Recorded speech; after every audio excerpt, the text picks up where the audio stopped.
కానీ భక్తుల టర్నౌట్ కానీ తీసుకుంటే టీటీడీకి ఒక అంచనా ఉన్నప్పుడు మీరు ముందుగా కోఆర్డినేషన్ కమిటీ సమావేశం ఏర్పాటు చేసుకొని కింద ఎంతమంది భక్తులు వస్తారు, దానికి సంబంధించి మీరు ఏం చేయాలి, అక్కడ భక్తులకు నీళ్ళు ఇవ్వాలి, లేకపోతే వాళ్ళని ఏ విధంగా క్యూ లైన్లోకి వాళ్ళని మళ్లించాలి, డైవర్ట్ చేయాలి అనేది కూడా మీకు ఒక ప్లానింగ్ ఎందుకు లేకుండా పోయిందని కూడా ముఖ్యమంత్రి చంద్రబాబు నాయుడు ఈరోజు ఉదయం ఉన్నతాధికారులను నిలదీశారు.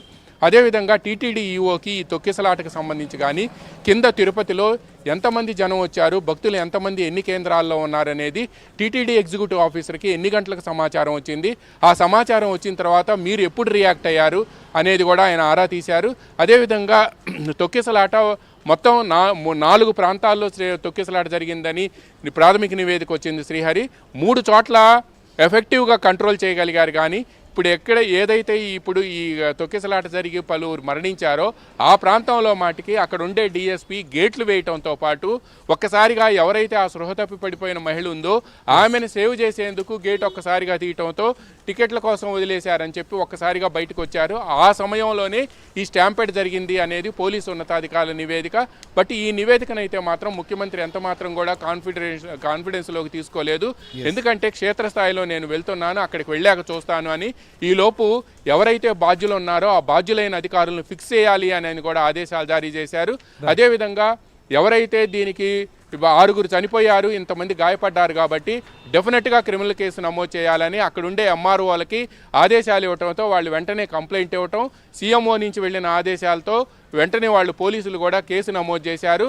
అయితే రెస్పాన్సిబిలిటీ ఫిక్స్ చేసిన తర్వాత ప్రాథమిక విచారణలో నిజంగా వీళ్లే బాధ్యులని తేలితే వాళ్లపై సైమల్టేనియస్గా క్రిమినల్ కేసు కూడా నమోదు చేయాలి అని కూడా సీఎం ఆదేశించారు. మొత్తానికి మాత్రం ఈ సంఘటనపై ఈ రోజు ఉదయం జరిగిన రివ్యూలో సీఎం చాలా సీరియస్గా స్పందించడమే కాకుండా ఎవరైతే బాధ్యులు ఉన్నారో భవిష్యత్తులో ఇటువంటి స్టాంపేడ్స్ కానీ లేకపోతే తొక్కిసలాట్లు కానీ మృతులు కానీ రిపీట్ కాకుండా ఉండేందుకు ఇది గట్టి లెసన్ కావాలని, ఇది ఒక కేసు స్టడీ కావాలి అని కూడా అధికారులకు కూడా అప్రమత్తత రావాలి అని కూడా సీఎం ఆదేశాలు జారీ చేశారు.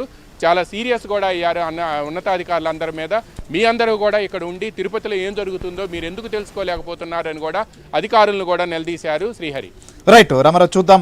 మీరు అన్నట్లుగా ముఖ్యమంత్రి చంద్రబాబు నాయుడు కూడా క్షేత్రస్థాయిలో జరిగినటువంటి అంశాన్ని తెలుసుకునేందుకు కూడా తిరుపతికి చేరుకోబోతున్నటువంటి పరిస్థితి కాబట్టి సో అక్కడ ఉన్నటువంటి పరిస్థితులు కూడా మనం ఒకసారి చూద్దాం. సో ముఖ్యంగా ఎవరైతే నారాయణవనం అలానే బాలాయపల్లి మండలాలకు సంబంధించినటువంటి తహసీల్దారులు కూడా కంప్లైంట్ చేశారు. ఈ నేపథ్యంలోనే ఎఫ్ఐఆర్ కూడా నమోదైంది.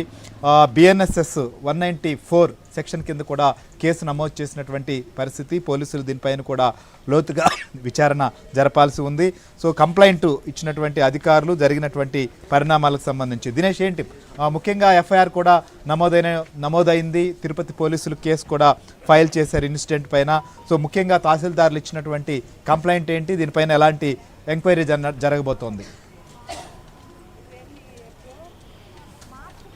Thank you sir. మొత్తంగా ఈ జరిగిన సంఘటన నేపథ్యంలో అంటే ఈ తిరుపతిలో ఏర్పాటు చేసినటువంటి దర్శనాల కౌంటర్లు అంటే రెవెన్యూ, పోలీసు, టీటీడీ అలాగే ఇతర విద్యుత్ శాఖ అన్ని సంబంధించినటువంటి విభాగాల సమన్వయంతో జరిగిన నేపథ్యంలో ఒక్కొక్క తహసీల్దార్కి ఒక్కొక్క కౌంటర్ దగ్గర ప్రత్యేక అధికారిగా నియమించిన నేపథ్యంలో కంప్లైంట్ ఇచ్చినటువంటి వాళ్ళు అక్కడ ఉండేటువంటి డ్యూటీ తహసీల్దార్లు ఇప్పుడు ఆయా కన్సర్న్ పోలీస్ స్టేషన్స్లో కంప్లైంట్ ఇవ్వడం జరిగింది. శ్రీనివాసం దగ్గర ఏదైతే మొదట ఇన్సిడెంట్ జరిగిందో దాంట్లో ఒక తమిళనాడుకు సంబంధించినటువంటి మహిళ చనిపోవడం జరిగింది. అయితే ఆ కంప్లైంట్లో తహసీల్దార్ ఒక స్పష్టమైనటువంటి అంశాన్ని పొందుపరిచారు. ఆమెకి ఇల్ హెల్త్ అంటే బైరాగపట్టెడి దగ్గర ఎలాగైతే ఒక మహిళ స్పృహ తప్పి పడిపోతే ఆమెని షిఫ్ట్